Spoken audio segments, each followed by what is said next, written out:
بسم اللہ الرحمن الرحیم۔ السلام علیکم ورحمۃ اللہ وبرکاتہ۔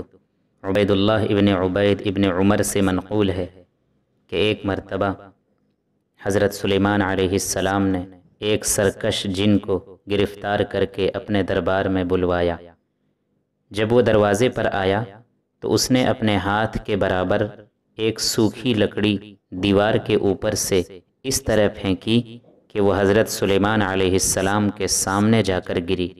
حضرت سلیمان علیہ السلام نے جب تحقیق کی کہ گرفتار شدہ جن کی یہ حرکت ہے تو آپ نے درباریوں سے فرمایا کہ اس بات سے وہ ظاہر کرنا چاہتا ہے کہ تم میرے ساتھ جو معاملہ چاہے کر لو، مگر ایک دن تمہاری حیثیت بھی میرے سامنے ایسی ہو جائے گی جیسی یہ لکڑی ہے کہ زمین سے ہری بھری نکلی تھی، پھر خشک ہو کر مردہ ہو گئی۔